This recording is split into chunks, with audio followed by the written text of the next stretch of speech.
ワルツのインタビューチャンネル。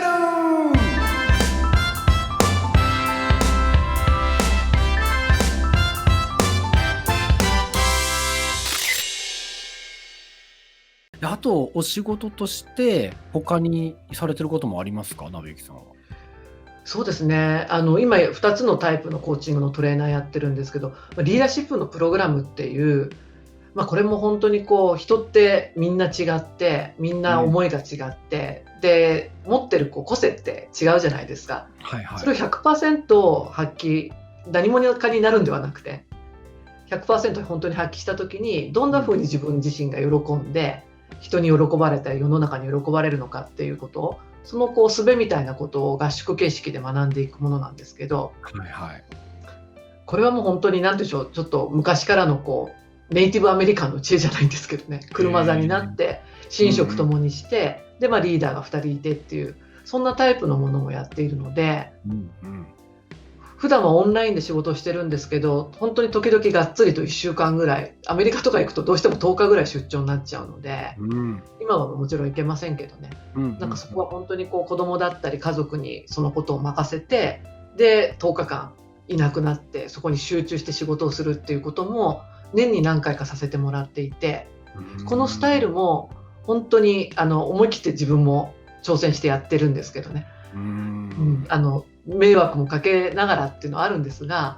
そういう生活の中に違うパターンを入れていくっていうことが本当に彩りをね、人生の中に与えてくれてるなっていうふうに感じています。まあね、なんかできるんですもんね、やってみたらきっと。そう最初はね、こんなの無理とかって思ったんですよ。でもやりたかったのね。なので、ね、やりたいって言ってダメって言われたらしょうがないけど、やりたいって言ってやってくださいって言われたから、よかったなと思ってやらせてもらっていて、でそれはなんか本を書くこととか、あとはなんかそういう翻訳もさせてもらったりとかっていう、そういうちょっと集中する仕事も時々させてもらうんですけど、そういうのもね、とってもなんか自分のなんて言うんでしょう、普段の学びとか得てきた経験や人のお話とか、すごく大事なものをまた形にしてお返しするみたいなね、すごくいい仕事をさせてもらってるなっていうふうに思っています。なるほど。そしてね、さっき経歴編でもありましたけど、2020年っていうのは一個また大きな年でもあるわけですよね。マタニティリープというコンセプトの、サービスというよりはね、なんか、コーチングの中で言うとクエストっていう表現したりしますけれども、人生の中でやっていきたいことみたいな、なんかマタニティリープのことについてちょっと伺ってもいいですか？これはちょっと鼻息荒くなっちゃいますけど今年ね、本当におかげさまで力さんにもお手伝いいただいてホームページを作ったりして、この考え方ののろしをちょっと上げた2020年だったなっていうふうに思うんですね。で簡単にこのこと何かっていうと、マタニティって簡単に言うと妊娠するとか、あとは母性とかね、そんな風な意味が英語ではあって、でリープっていうのは大きな飛躍とか跳躍とか、あとはジャンプするとかね、そういう言葉の造語なんですね、これ。でもともと英語でマタニティリーブっていう、これ産休なんですけど、産休マタニティリーブっていうんですけど、そういう言葉があるわけですね。マタニティあるんですよ、英語でね。それをもじってマタニティリープっていう言葉を作りました。なんかせっかくなのでね、ホームページ大きくなるかなったなった。ありがとうございます。ここにマタニティリープって書いてありますね。これやっぱりね、出産って大きなイベントでね、女性だけではないんですけど、その女性がね、自分自身の体も変わるし、その中で新しい命が芽生えていくっていう、そのことがすごく素晴らしい機会になってほしいなっていう思いもあるし、で反対に生まれたら生まれたでもう大変じゃないですか。もうずっと子供と一緒とかね。そうですよね。あとは人とね、話さないとか、この中で一人の中で育児したり、すごく大変だったりっていうふうなことがある中で、大変な思いやすごいカオスっていうか混沌とするようなこと、悩みってたくさん起きるんです。私起きてる、で自分もそうなんですけどね。でそれを新しい人生だったり、新しいやり方だったり、新しい仕事の仕方だったり変えていく上での飛躍のきっかけにして捉えて、で思い切って挑戦できるよっていう、そんなことを伝えたくてこの言葉を作りました。はいはいはい。いや本当なんか一種そのね、なんか概念変わるのがやっぱマタニティっていうのはどうしても仕事一旦止めなきゃいけなかったりとか、ね、なんか何かがストップする、もしくはそれをなんとか、気持ちが下がるのをなんかねとどめるみたいなのがありますけど、むしろ飛躍にしちゃうってことですよね。おっしゃる通りなんですよ、本当に。ね、飛躍の機会でもあるよっていうね、このコンセプトって鍋木様はね、お子さん3人いらっしゃってっていう話ありましたけど、なんかいつ頃ぐらいからこういうことを思い始めてたんですか？これはね、やっぱ2人目、一つのきっかけは1人目と2人目の間に1回流産をしていて、もう1人目が普通に生まれたから2人目も普通に生まれるだろうって思ってたんですよね、私。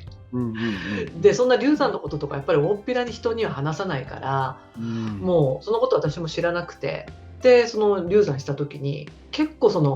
さっき言ったリーダーシッププログラムをリードすることにしていたのに妊娠しちゃったから、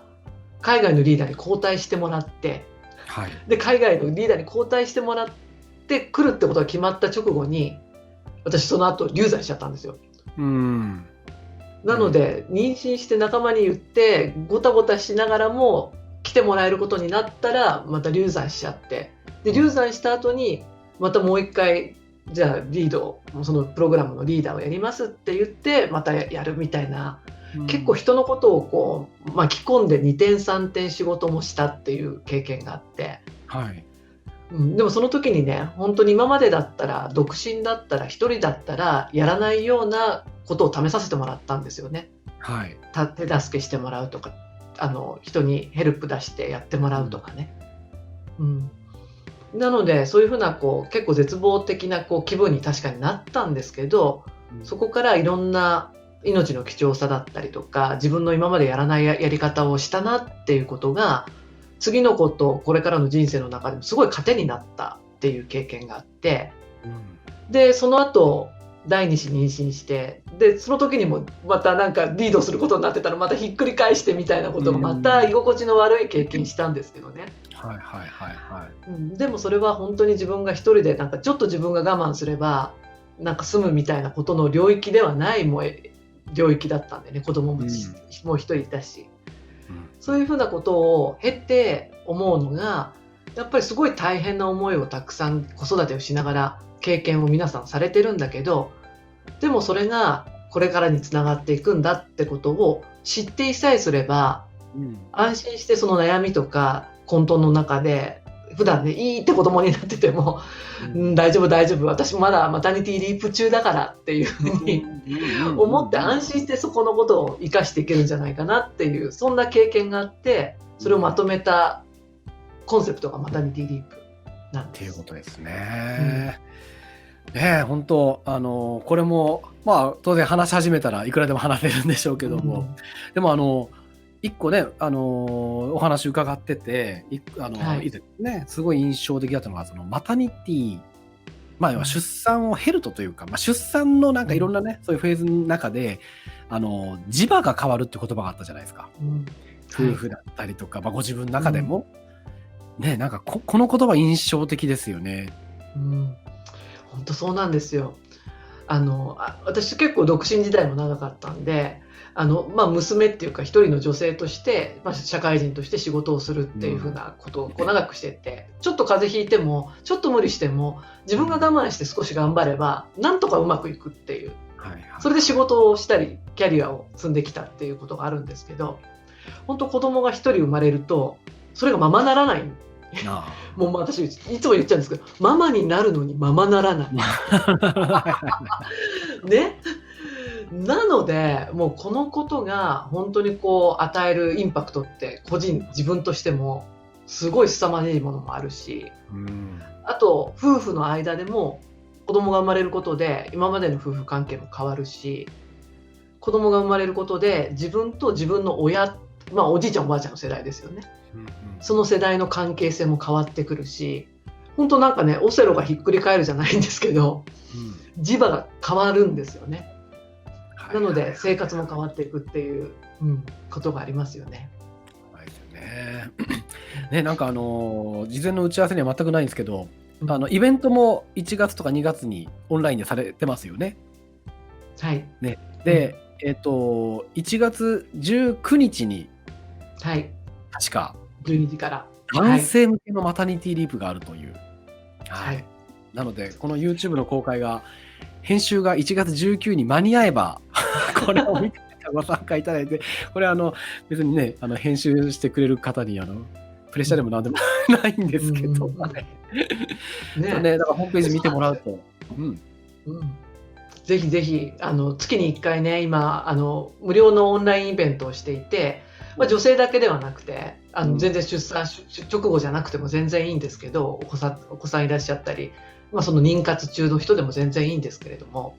本当にマタニティということを結構きっかけに何か大きなジャンプをしようとされている方、あと男性ももちろんそうですよね。でそういった方に向けた対話のイベントをしているので、そちらにも出てもらえると嬉しいなと思っていて、でこれあれなんですよ、ね、力さんにもお話ししましたけど、私一つこのことをやる野望があって、マタニティに関する、マタニティだけじゃなくて子育てもそうなんですけど、結構大変っていうイメージあるじゃないですか。そうですね。はい。マタニティブルーとか産後うつとか、この辺ってすごく有名な言葉なんですけど、ぜひマタニティリープっていう言葉を同じぐらいの知名度にしたいんですよ。